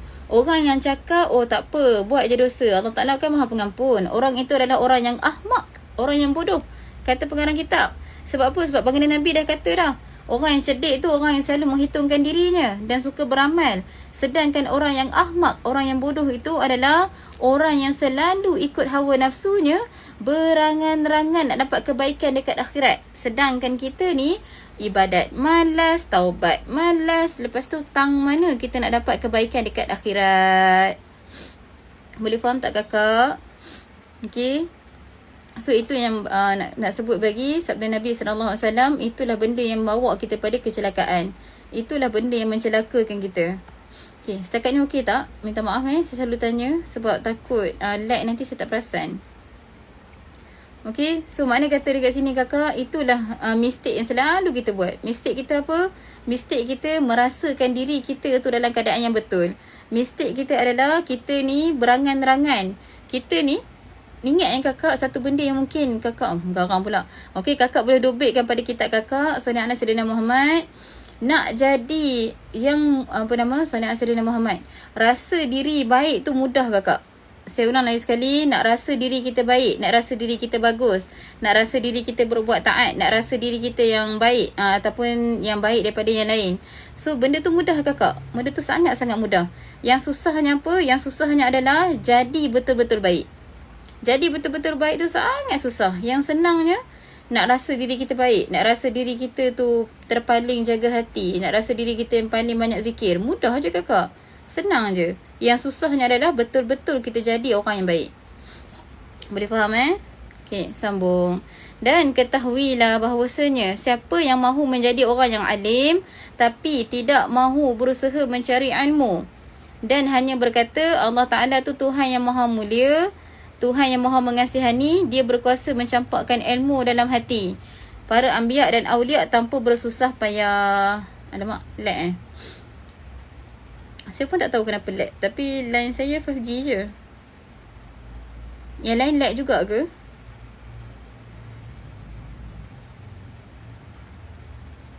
Sekejap saya check sekejap yang lain. Oh, yang lain okey je. Oh, kami okey. Okey. Kalau okey saya sambung Okey.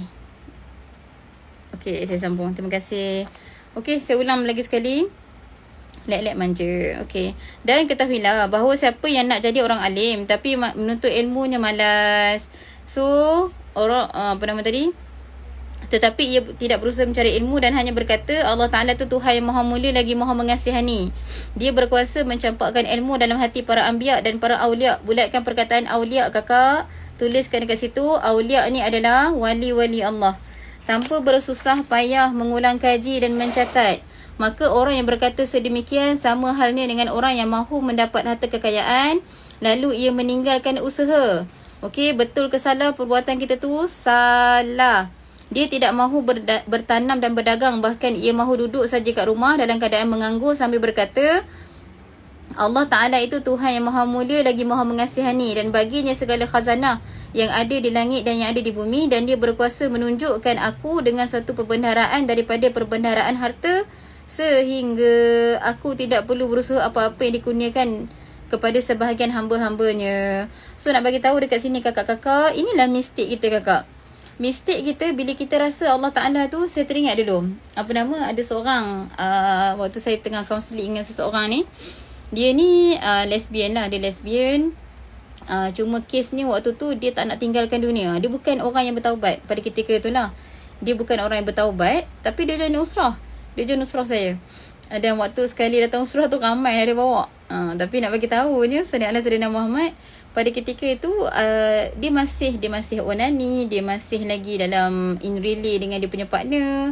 Waktu tu dia cakap dekat saya, dia kata, alah tak apalah, Allah Ta'ala kan maha pengampun. So nanti bila anda kata dia dia terlanjur ke, dia apa ke, dia minta ampun pada Allah Ta'ala. So itulah yang disebutkan sebagai golongan itulah disebutkan sebagai ahmak tadi. Okey, perbuatan tu perbuatan yang dilarang dalam agama. Dilarang dalam agama dan menunjukkan awak sangat jahat adab dengan Allah Ta'ala. Adab sebagai apa? Adab sebagai seorang hamba. So adab sebagai seorang hamba yang sangat-sangat salah. So lepas ni kita kena repair juga hati kita, repair cara kita berdialog. Jangan ingat Allah Ta'ala tu maha penyayang, kita boleh buat sesuka hati dekat atas muka bumi Allah Ta'ala. Kita kena ingat juga Allah Ta'ala tu maha teliti dan Allah Ta'ala tu maha nak kata membalas setiap perlakuan walaupun sekecil-kecil perlakuan kita. Boleh faham ni pula kes-kes orang yang usaha tak nak tapi dia berharap kepada nikmat.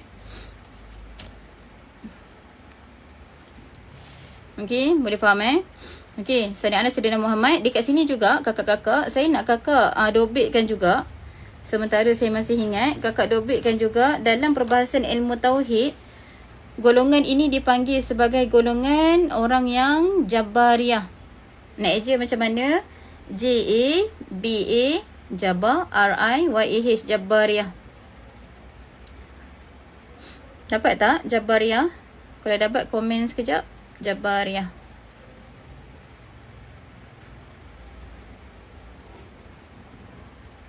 Dapat Jabariyah. Golongan Jabariyah ni apa? Buat dobitkan juga dekat bahagian tepi tu, buat sama dengan Jabariyah ni adalah golongan, sekejap saya approve ni kejap. Okey. Jabariyah ni adalah golongan orang yang usaha tak nak tapi nak kata nak minta nikmat pada Allah Ta'ala.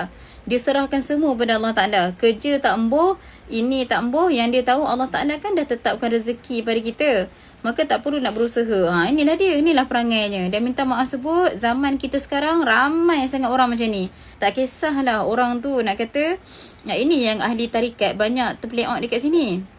Okey, saya berani cakap kenapa? Sebab saya adalah ahli tarikat juga. Ramai orang-orang yang baru nak berjalan di jalan sufi, mulalah. Oh, kita tak payah nak berusaha, nanti Allah Ta'ala bagi sebab Allah Ta'ala kan maha kaya. Ni aku tabuh lagi hampa ni. Tak boleh main dekat situ. Kita masih walaupun setinggi macam mana pun makrifat kita masih kena menuntut syariat. Boleh faham ke tidak? Walaupun jazbah kita tinggi sekalipun, bila kita duduk dengan manusia biasa, kita kena jadi macam manusia biasa. So tak boleh duduk dalam jazbah berpanjangan. Sebab apa? Boleh mendatangkan fitnah. Sama juga, anda kata kita ni, minta maaf sebut, ikutlah jemaah Islamiah mana-mana sekalipun, penyakit-penyakitnya adalah, tak payah kerja, tak payah ini, tak payah itu, tak payah berusaha. Kenapa? Saya ni dah berjuang untuk agama, dah berjuang untuk jemaah ini. Maka tak perlulah nak kata cari rezeki. Biar Allah, anak dan isteri tu serah pada Allah dan Rasul. Tak boleh macam tu. Tak boleh. Tak boleh macam tu. Itu adalah puak-puak Jabariyah. Melainkan sebab awak kena faham, awak adalah ahli asbab, bukan ahli tajrid. Okey, awak adalah ahli asbab, bukan ahli tajrid. Macam mana dengan ahli makrifat? Ada yang tak solat seluar pendek tapi cakap bab makrifat. Itu bukan makrifat yang sebenar. Itu bukan makrifat yang sebenar. Sebab itulah saya sebutkan, awak kena berhati-hati. Ada orang yang duduk dalam makrifatul iblis. Iblis tahu ke tidak seluk-beluk makrifat? Jawapannya tahu je. Tahu je. Sebab dia kan pernah duduk kat langit. Dia pernah duduk dekat dengan Allah Ta'ala. Boleh berdialog dengan Allah Ta'ala. So, kalau anda kata, sebab itulah saya pesan, cari guru yang benar. Bila awak tak duduk dengan tak duduk dengan guru yang benar, penyakit-penyakit hati awak ni macam gini lah. Maka kalau anda kata awak mula berjalan di jalan tasawuf ataupun jalan tariqah, guru-guru ni tegas betul. Ahwal ataupun warid macam gini dia tolak, warid macam gini rosak. Kenapa macam tu? Sebab tak nak bagi awak rosak. Tak nak bagi awak tu merasa bangga diri. Sebab kalau nak tengok perjalanan kerohanian tu betul ataupun tidak, dia bukan bawa awak terbang ke atas, dia akan bawa awak terjun ke bawah. Dia akan bawa awak sampai awak kenal hakikat diri awak yang titik paling hina. Itu jalan yang benar. Tapi kalau awak duduk dalam satu jalan, awak duduk dalam satu jemaah Islam, akhirnya awak merasakan awak lah yang terpaling berjuang, awak lah yang terpaling baik, awak terpaling bagus amalannya. Takut-takut jalan yang awak lalu tu bukanlah jalan yang Allah Ta'ala redha pada awak, dan dia adalah jalan yang fitnah untuk awak. Kadang-kadang bukan sebab jalan tu, tapi sebab hati awak yang rosak. Guru didik supaya jaga hati, awak didik supaya minta nikmat. Itulah perangai murid. Sebab itulah kita sebut belajar jadi seorang murid kalau sebelum awak berjalan di jalan sufi. Macam mana nak tahu ahli asbab atau ahli tajrid? Dia ahli asbab, beza ahli asbab dan juga ahli tajrid. Okey, ahli asbab itu, bulatkan dulu ahli asbab. Ahli asbab. Okey. Ahli asbab adalah orang yang kena berusaha baru dia dapat satu benda tu. Sebaliknya, ahli tajrid adalah dia tak perlu berusaha, tapi Allah Ta'ala akan bagi dia juga benda tu. Selalunya ahli tajrid ni siapa? Ahli tajrid ni selalunya guru-guru kita, awliya-awliya Allah Ta'ala tu ahli tajrid. Tapi kalau kita ni, orang tak tahu pun kita wali, tapi kita yang mengaku diri kita wali. Duduk sini, aku ni sebenarnya wali kutub. Sudah. Kita mengaku diri kita wali kutub lah, wali inilah, wali itulah. Itu kita hanyalah golongan orang yang mendakwa dirinya wali. Bukanlah wali yang sebenar. Sebab kalau betul dia adalah seorang wali, dia akan sembunyikan kewalian dia. Dia tak nak orang sebut tentang kewalian dia. Sebab apa? Sebab kewalian seseorang tu adalah aib antara dia dengan Allah Ta'ala. Seorang wali tu dia tak suka pun bercakap tentang kewalian. Tapi majoriti awliya-awliya Allah Ta'ala adalah ahli tajrid. Ahli tajrid ni dia tak payah usaha, tapi Allah Ta'ala bagi banyak benda pada dia. Boleh faham Dah tak payah. Cumanya pesanan dekat sini adalah jangan teringin nak duduk dekat kerusi orang lain. Kalau kita ni Allah Ta'ala takdirkan kita duduk pada kerusi asbab, duduk sebagai ahli asbab. Jangan teringin nak duduk kat kerusi tajrid. Kalau andai kata kita ni adalah ahli salik, maka duduk dekat kerusi salik. Jangan teringin-teringin nak jadi majzub. Maka nak kata kat sini, kata guru kami, duduklah pada kerusi yang Allah Ta'ala takdirkan awak duduk dekat situ. Tak perlu meminta-minta kerusi orang lain. Boleh faham tak? So perbuatan-perbuatan kita yang tak payah usaha Allah Ta'ala bagi. Sama juga beramal ni tak, tapi berharap, tak apa, aku tak beramal pun tak apa, Allah Ta'ala bagi je pembukaan. Okey, Allah Ta'ala bagi pembukaan ni, bagi itu, bagi ni, bagi itu. Hati-hati dengan permainan iblis syaitan dekat situ. Takut-takut nanti orang lain semakin bermakrifat semakin tunduk, awak semakin bermakrifat semakin terbang. Tu yang kita takut-takutkan. Boleh faham Okey tak? Okey tak setakat ni? Boleh faham tak? Keberat sangat?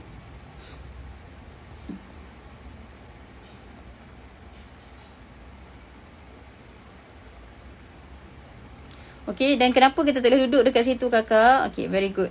Okey, tengok pada muka surat yang bahagian bawah tu, Allah Ta'ala kata, kata musannif, bukankah Allah Ta'ala telah berfirman dalam Al-Quran? Maksudnya dalam surah An-Najmi ayat 39, Allah Ta'ala kata apa? Dan bahawasanya manusia itu tidak akan memperoleh sekadar usahanya. So kalau awak nak sesuatu tu, awak kena usaha ke tidak? Kena usaha. Boleh So maknanya kata, jangan kita ni, Sayyidina Anas Sayyidina Muhammad nak sesuatu tapi tak nak usaha. nak faham agama tapi masuk kelas malas nak mampus. Kita ni nak dapat hati kita tu nak nak singkir daripada penyakit-penyakit. Tapi guru suruh berzikir dekat kolbi pun malas. Ni bai'ah dah berapa hari dah tapi tak start lagi. Kaifiat pun tak pasang lagi. Sebagai contoh. Okey, maka nak bagi tahu saya teringat Tuan Guru Abdul Rahman Jaafar Qaddasallahu sirra pernah menegur. Ada orang-orang yang dah lama dekat zikir, dah lama dekat jalan zikir. Tapi dia tak faham kenapa dia berzikir. Masih lagi duduk pada masalah-masalah hati. Walaupun dia dah tahlil ke, dah khalifah ke, tapi masih lagi duduk pada masalah-masalah hati. Masih duduk lagi pada penyakit-penyakit hati. Kenapa? Sebab awak malas. Awak malas dan awak tak faham yang perjalanan ni bukan one shot. Bukan awak berzikir sekali, awak boleh guna sentiasa. Bukan. Especially bila awak duduk dekat luar suluk, awak kena faham tone drum awak ni, tung amalan awak ni adalah tung amalan yang bocor. Saya ulang lagi sekali, kakak kena faham, setiap antara kita adalah kantung amalan yang bocor. Bila kita tak beramal, maka kantung amalan tu akan keluar sentiasa. Bila kita beramal, maka sebab tu akan top up selalu. Dan saya teringat kata Tuan Guru Abah Haji Ujang Qaddasallahu sirra. Abah Haji Ujang ni adalah guru kepada Tuan Guru Abdul Rahman Jaafar, kata abah musyik kami lah. So Abah Haji Ujang ni waktu kami ziarah beliau dekat Kampung Dolang Negeri Sembilan, maka Abah Haji Ujang pernah sebut kan, kita ni kalau kita nak berjalan jauh, kenalah banyak berzikir. Sebab zikir tu ibarat kan macam kita punya minyak. Kalau andai kata kita ni zikir pun sikit, jangan pelik kenapa kita ni berjalan tersekat-sekat tak sampai. Dah 10 tahun, dah 5-6 tahun dah beramal jalan tarikat tapi tak usul lagi, tak sampai lagi pada Allah Ta'ala. Akhlak kita teruk juga. Kenapa? Tak lain tak bukan sebab kita ni zikirnya malas. Zikirnya malas Tuhan. Lepas tu taubat pun malas juga. Zikir malas, taubat malas, istighfar malas. Lepas tu berharap yang kita dapat dekat dengan Allah Ta'ala. Kan pelik tu. Pelik tu. Dan Allah Ta'ala berfirman lagi, dan maksudnya tengok pada surah At-Tahrim ayat yang ke-7, hanya sahaja kamu akan dibalas oleh Allah Ta'ala mengikut apa yang kamu lakukan. Nampak tak? Kalau awak nak balasan baik daripada Allah Ta'ala, awak kena buat baik ke buat tak baik? Kena buat baik. Awak nak kebaikan, awak kena berusaha ke arah kebaikan dulu. Boleh faham Sambung lagi, dan firmannya lagi. Maksudnya, sesungguhnya orang yang baik akan dimasukkan dalam syurga dan orang yang jahat akan dimasukkan dalam neraka. Sebab apa? Sebab Allah Ta'ala tu maha adil. Bila Allah Ta'ala maha adil, apa-apa yang awak buat, apa-apa yang awak kerjakan, apa-apa yang awak teringin. So makna kata, itulah perjalanannya. Dia bukan malas tapi Allah Ta'ala tak pilih dia untuk zikrullah. Berhati-hati juga dalam kita menulis sesuatu. Sebab you all kena faham daripada sudut muridin. Sebagai seorang muridin, permulaan nak jadi seorang salik, dengar baik-baik. Permulaan jadi seorang salik, awak kena berusaha ke tidak? Kena berusaha. So awak masih berkecimpung dalam malas rajin ke tidak? Masih lagi. Sila berpijak di bumi yang nyata. Walaupun anda dah lama di jalan zikir, jangan kita terus shoot. Kita kena faham orang pun bermula berjalan slowly. Boleh faham Jadi berhati-hati dalam kita menulis komen, supaya kita tak bercakap sesuatu yang bukan bidang kita, ataupun tak bercakap sesuatu yang kita tak tahu. So saya ulang lagi sekali, bila permulaan kita berjalan di jalan salik, awak adalah seorang muridin, seorang murid. Seorang murid, awak kena berusaha ke tidak? Kena berusaha. So makna kata, awak kena berzikir in order untuk awak dapat kedapatan. Boleh faham Dan bila mana dalam proses awak mengenal diri awak zikir dekat kolbi, dekat titik kolbi, kita zikir dekat titik roh. Zikir dekat roh, dekat kolbi, dekat roh, dekat mana-mana zikir. Cukup pada zikir lataif. Maka zikir lataif tu, tempat awak adalah awak nampak, awak zikir, awak ini masih pada peringkat diri kita lagi. Itu adalah peringkat yang pertama, peringkat mengenal diri. Maka tentang tadi Allah Ta'ala tak zikir, Allah Ta'ala tak izinkan zikir ke dia malas berzikir? Jawapannya malas. Lebih kepada diri kita. Diri kita yang kena overcome kemalasan dalam diri kita. Boleh faham So berhati-hati dekat situ. Dan yang lain juga, bila you all masih pada kolbi, maka kenalah berzikir.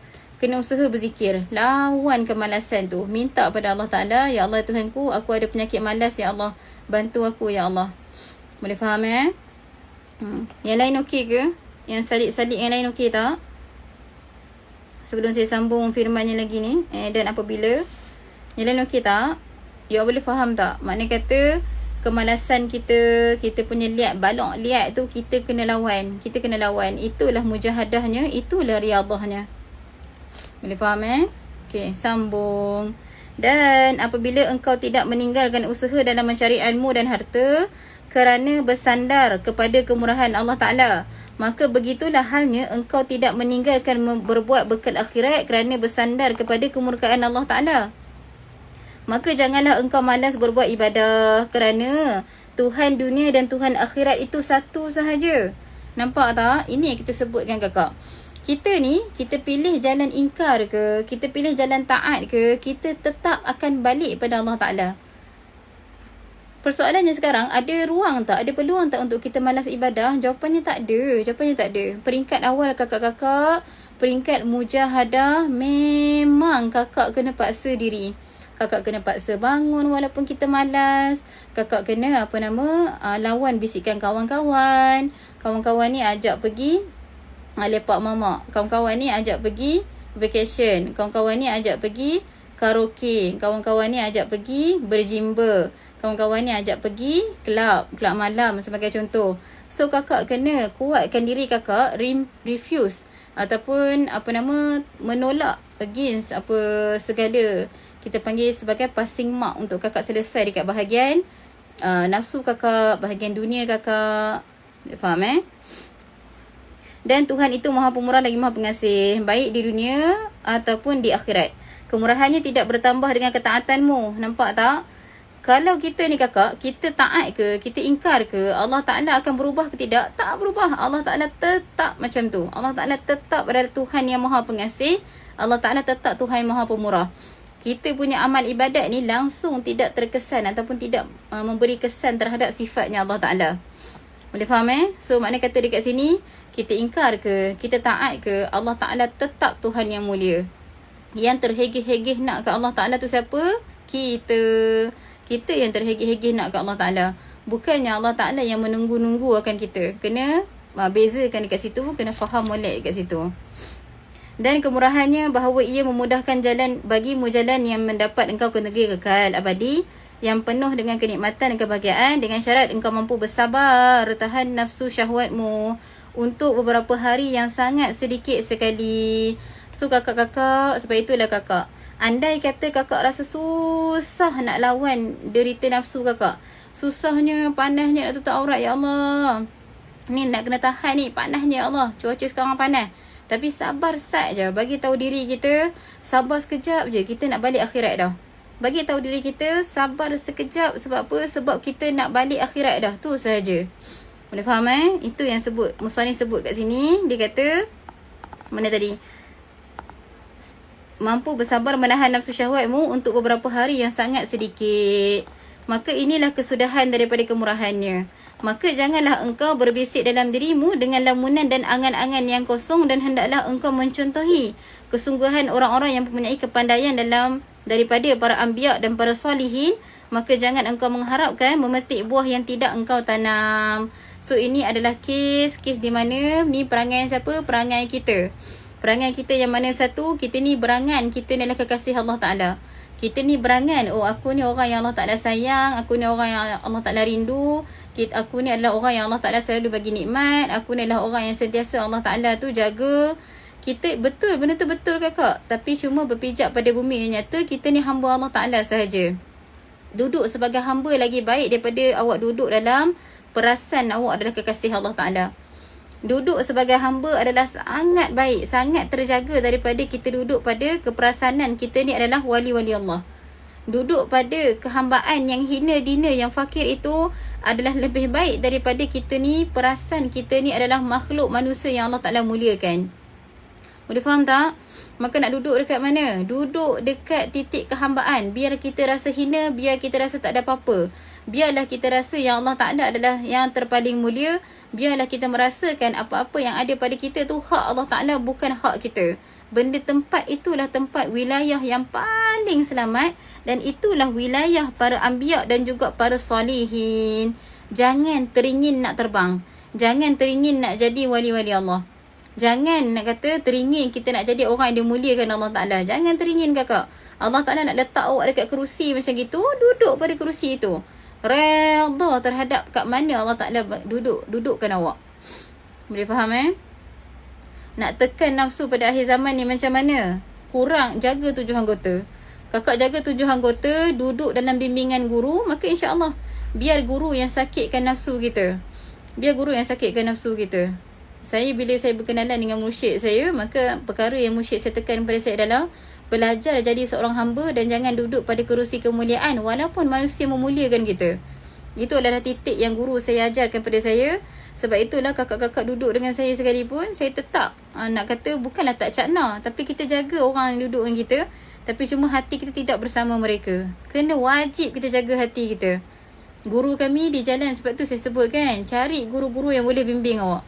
Cari guru-guru yang boleh tegur awak, yang boleh tarik awak balik daripada kesombongan diri kita. Nak didik nafsu tu tak mudah. Wajib dengan bimbingan guru yang mursyid. Tapi syaratnya kenalah beramal. Ni guru dah bagi ubat, lain-lain kali kita ni malas nak mampu nak beramal. Lepas tu duk tanya, kenapa aku ni masih ada penyakit hati? Dok, hang malas. Tu je sebenarnya. Hang malas ibadah, macam mana hang nak dapat kedapatan-kedapatan tertentu? Boleh dapat Mana tadi? Mudah-mudahan Allah Ta'ala mencurahkan rahmat dan keampunannya kepada orang yang rajin berpuasa, sembahyang, berjihad dan bertakwa. Ringkas kata, ni conclusionnya adalah, peliharalah anggotamu yang zahir daripada maksiat-maksiat yang disebutkan sebelum ini, dan ketahuilah bahawa perbuatan anggotamu yang zahir ini hanyalah timbul dari perintah yang datang dari hatimu. Nak bagi tahu, kalau andai kata hati kita settle, tak ada penyakit, 7 anggota kita bagus ke tidak? Bagus. Tapi kalau andai kata hati kita penuh karat-karat maksiat, penuh penyakit-penyakit, so 7 anggota kita dalam keadaan baik ke jahat, teruk kakak. Sebab itulah kalau jangan pelik kalau andai kata kita ni ada orang cakap, oh dia tu hati dia baik je, mulut dia je jahat. Tak kakak, kalau mulut awak jahat, hati awak jahat juga. Kalau tangan kita ni kerja dak memukul orang, walaupun awak tu janggut panjang sedepa sekalipun, awak tetap hati awak masalah. Boleh faham ke tidak? Makna kata awak punya 7 anggota itu mencerminkan hati awak. Itulah indikatornya. Dan sambung lagi, mana tadi? Dan apabila engkau bermaksud memeliharakan segala anggotamu yang zahir, maka mulakanlah perbaikan itu dengan membersih hatimu. Dan inilah yang dinamakan taqwa batin. Sebab itulah kakak-kakak, permulaan awak berjalan di jalan salik, nak zikir banyak dekat mana? Dekat qalbi. Dan satu lagi, bila awak zikir dekat qalbi, itu bukan wilayah paling rendah, tapi itu adalah wilayah paling penting. Sebab itu nak solat, pandang qalbi. Nak puasa, tengok pada qalbi. Nak buat apa-apa amalan, tengok pada qalbi. Pandang qalbi sahaja. Dan hati yang ada dalam badanmu, itulah yang dinamakan dengan mudghah. Iza salahat salaha jasadu kulluhu, wa iza fasadat fasada jasadu kulluhu, wa ila ala wahya qalbun.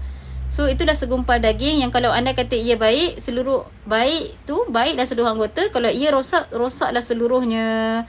Dan kebersihan itu hanyalah dicapai melalui muraqabah. Nampak tak kakak? Nampak tak? Nak bersihkan hati, tapi tak nak jalan-jalan tarikat. Memang lambat lagi kakak. Kalau kakak betul-betul rasa macam nak bersihkan hati, bersih nak jadi orang yang lebih baik, pergi cari mana-mana guru, berjalan-jalan tarikah. Tak boleh duduk saja di jalan syariat. Duduk jalan syariat, kakak kena selesaikan tauhid, fiqh, tasawuf. Dah selesai kan 3 benda ni, maka benda yang kakak perlu berjalan seterusnya adalah pergi cari mana-mana guru untuk bimbing tarikah. Okey? Kemudian daripada tu, guru yang akan bimbing untuk pergi ke next step dan sepatutnya.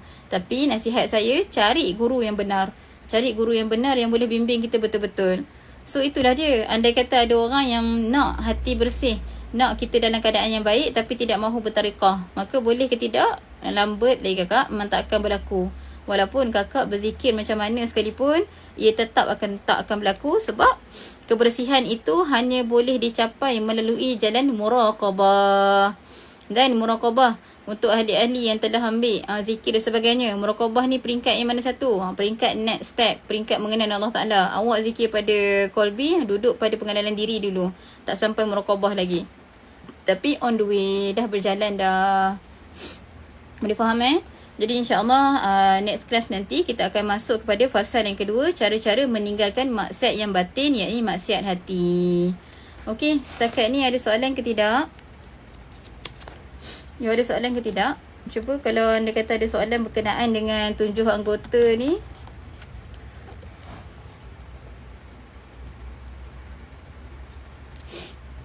Kalau ada soalan boleh tanya, okey? Kalau tak ada, dalam kita tunggu sampai 11.42. Kalau tak ada, nanti kita end class insyaAllah.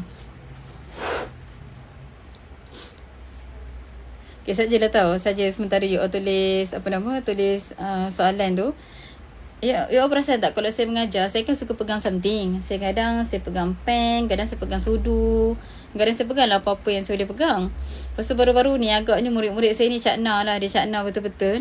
Lain sekali baru-baru ni demo banyak bagi saya ni hadiah penanda buku. Agaknya supaya dia orang ni pesan saya, ustazah tak payah nak pegang sudu lagi mengajar, peganglah penanda buku agaknya. Tapi comellah. Okey, 1 minit lagi.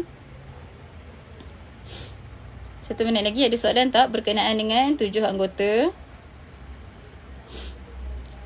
Okey, carilah guru. Cari guru beramal molek-molek. Okey, tak ada Kalau tak ada, kita end kelas kita dekat sini. InsyaAllah minta ampun, minta maaf. Jadi kita tangguh kelas kita dan dengan tasbih kafarah dan surah Wal-As. Subhanakallahumma bihamdika asyhadu an la ilaha illa anta astaghfiruka wa atubu ilaik.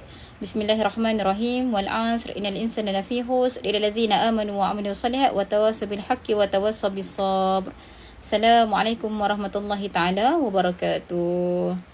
Okey, sama-sama take care semua orang, jaga diri baik-baik. Apa dia? Dari malam sampai sekarang stepek-stepek kena. Itulah minta maaf. Malam ni kita ada lagi kelas. Okay, malam ni Daurah Mega kita ganti kelas, okay? Sebab hari Isnin tak ada kelas. Malam tak ada kelas kan? Hari Isnin tak ada kelas. Okay, saya end live, okay?